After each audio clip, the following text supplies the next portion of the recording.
Pixar is one of the most successful animation companies in the world, with their movies grossing billions of dollars in profit. That wasn't always the case. In this video, I'm going to tell you how Pixar was created and how it almost died. Not just once, but twice. George Lucas really liked making Star Wars movies. One problem for him was that his imagination kept outpacing what was technically possible. To help him out with this, he created Industrial Lights and Magic.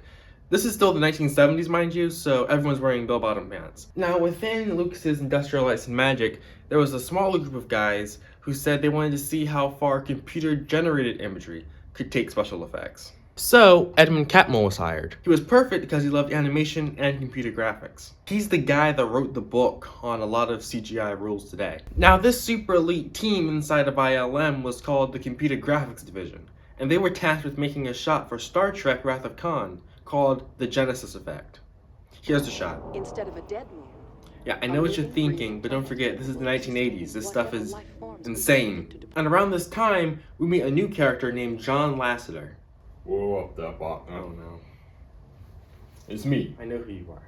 Side Note Sam. I'm trying to tell a story here, man. Hold up. Can't you just... Let me cook. Okay.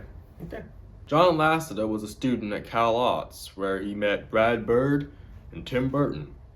Eventually, he got hired out at Disney. Will you please let me finish? Yeah, boy, you're bothering me. Lasseter wanted to make a whole film out of computer-generated imagery. Disney wasn't a fan of that. Things went sour, and Lucas picked him up. That's when he started working at ILM.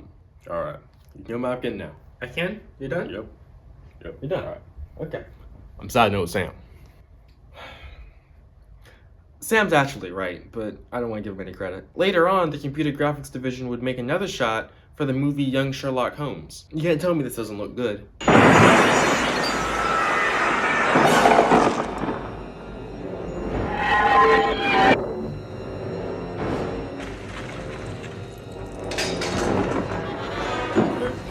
Good for nightmares. With Lasseter on the team, they weren't just some nerds with computers. They were real storytellers. So they decided to make a short film, The Adventures of Andre and Wally B.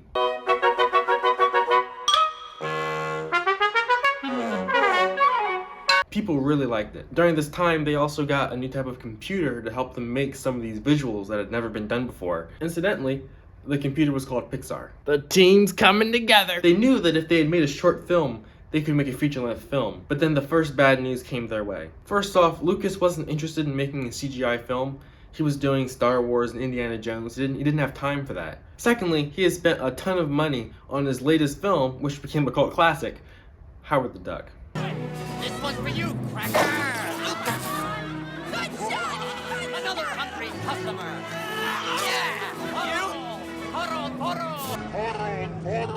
With major losses, Lucas couldn't do anything to help fund an independent film made entirely out of CGI. It was an insane idea to begin with. So the guys at the computer division's hands were tied, that nothing could be done.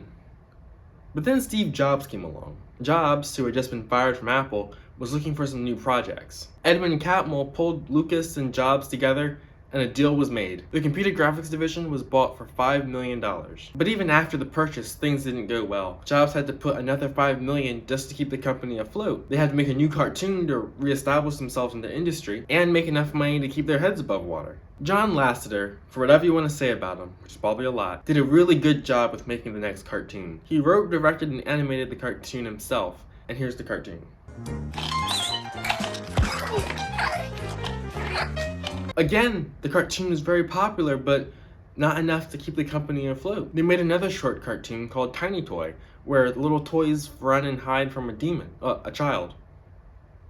A demon child. This was make or break it for Pixar, because they had no other funds to make another project, and all the stuff that they were trying to sell, like their computers, wasn't being sold as well as they wanted to on the open market. Steve Jobs was losing $1 million a year just to keep the company afloat. And when things were at their bleakest, Disney offered to hire John Lasseter back. Lasseter knew that Pixar would implode if he left, but Disney would let him direct his own movie, which is what he wanted in the first place. The only catch was that it had to be in 2D, not in CGI. It was a crossroads for both men, but they made their decisions. Jobs kept the company afloat, and Lasseter refused Disney. But then they realized if they needed funds to make a cartoon, Disney would be the best place to make it. They could fund the movie. Disney at the time was in their Renaissance era. And if you want a video about that, let me know in the comments. They agreed to help finance the film, but they wanted a significant portion of the profits. With the agreement set, John Lasseter and his friends tried to make a story about a toy. A toy story.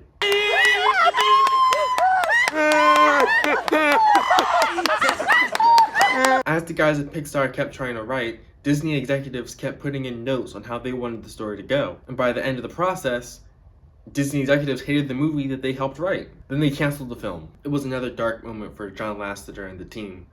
This was their final hope. So, Lasseter, Peter Docter, and a few others sat together one night and rewrote the script. Then they pitched it back to Disney executives, and it was greenlit.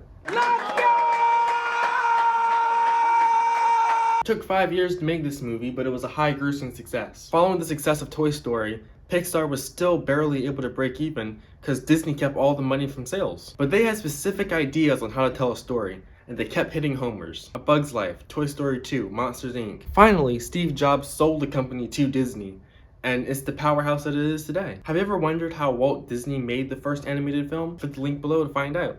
Until next time.